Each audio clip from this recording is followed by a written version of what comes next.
जय श्री कृष्णा। ये कार्तिक महात्म का 9वां अध्याय है। बाकी सभी अध्याय आपको हमारे चैनल की प्लेलिस्ट में मिल जाएंगे। प्लेलिस्ट का लिंक कमेंट बॉक्स में उपलब्ध है। 9वां अध्याय। इधर वृंदा ने सपने में देखा कि उसका पति शरीर में तो तेल लगाकर नग्न शरीर से भैंस पर सवार होकर दक्षिण दिशा की ओर प्रेतों के साथ जा रहा है। यह सपने देखकर उसे बड़ी चिंता हुई और अटारी तथा गौशाला कहीं पे भी विश्राम नहीं मिला। तब वह एक वन से दूसरे वन में चली गई। वहां वृंदा ने सिंह जैसे मुख वाले 2 राक्षस देखे। उन्हें देखते ही वह डर गई। आगे जाकर उसने शिष्य सहित एक तपस्वी मुनि को देखा और उनसे अपनी रक्षा के लिए कहा। उसकी प्रार्थना सुनकर मुनि ने एक हुंकार से ही राक्षसों को भगा दिया। तत्पश्चात वृंदा ने मुनि से विनय पूर्वक कहा, महाराज, मेरे पति जलंधर तथा महादेव जी का घोर युद्ध हो रहा है। उसमें किसकी विजय होगी, कृपा करके बताइए, क्योंकि आप सर्वज्ञ हैं।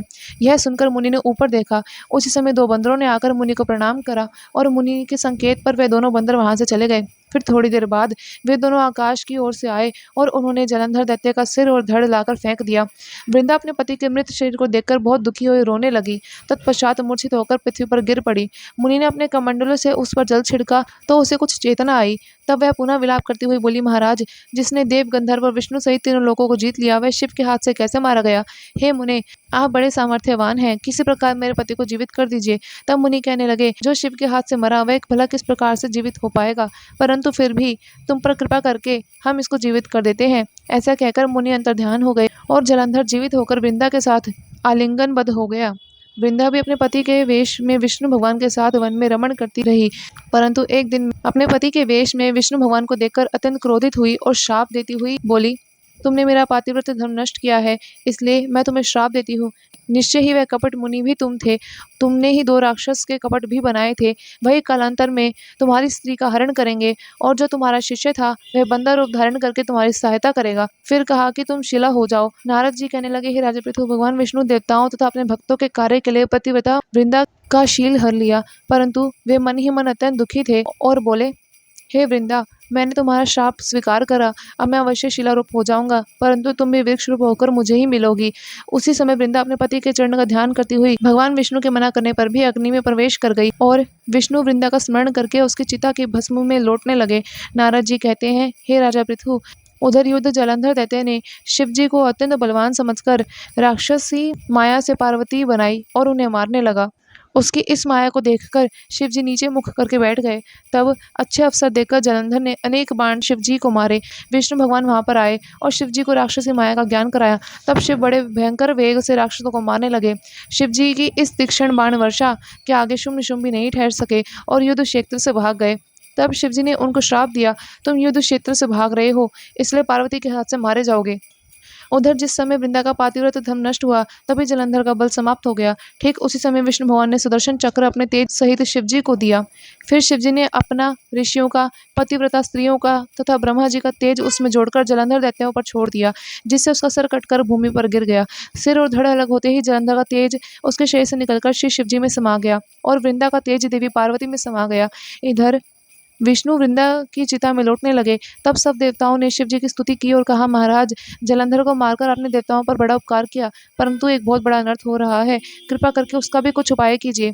भगवान विष्णु वृंदा के पातिव्रत्य धर्म से मोहित होकर लगातार उसकी चिता भस्म में लौट रहे हैं और किसी प्रकार का विश्राम नहीं कर रहे। तब भगवान शिव जी ने कहा, हे देवताओं, तुम सब भगवान की योग माया की शरण में जाओ, वही तुम्हारे संकट हरेंगी। तब सारे देवता योग माया की शरण में जाकर उनकी स्तुति करते हुए बोले, हे देवी, आप सारे जगत को उत्पन्न करने वाली, पालन और नाश करने वाली हो। सत्व रजत तम तुमसे ही उत्पन्न होते हैं।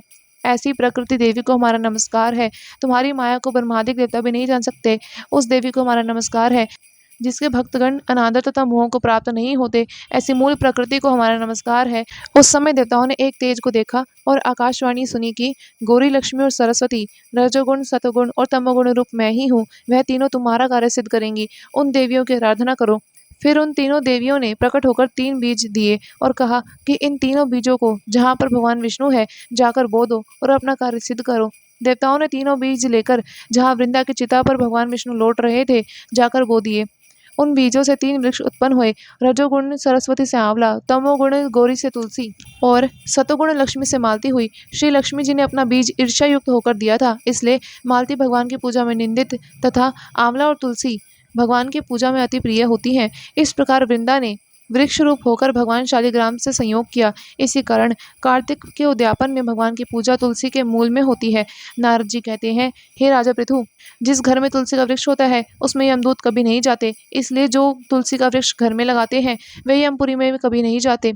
नर्मदा तथा गंगा जल और तुलसी का पूजन, यह तीनों कार्य बराबर हैं। चाहे मनुष्य कितना भी पापी क्यों ना हो, परंतु मृत्यु के समय जिसके प्राण मंजरी सहित निकल जाते हैं वह पापों से मुक्त होकर भगवान के वैकुंठ धाम को जरूर जाता है। जो मनुष्य तुलसी तथा आंवले की छाया में अपने पितरों का श्राद्ध करता है उसके पितृ मोक्ष को पा जाते हैं। जो मनुष्य आंवले का फल तथा मंजरी युक्त तुलसी दल मुख में रखता है वह साक्षात विष्णु के समान है। जो मनुष्य कार्तिक मास में आंवले की छाया में भोजन करता है तथा रुद्राक्ष की माला धारण करता है उसके धर्म अर्थ काम मोक्ष सभी कार्य सिद्ध हो जाते हैं। नारद जी कहते हैं, हे राजा पृथु, तुलसी आंवले का महत्तम ब्रह्मा जी भी कहने में असमर्थ है। जो कोई इस कथा को पढ़ता या सुनता है वह भी मोक्ष का अधिकारी हो जाता है। 9वां अध्याय संपूर्ण। जय श्री कृष्ण।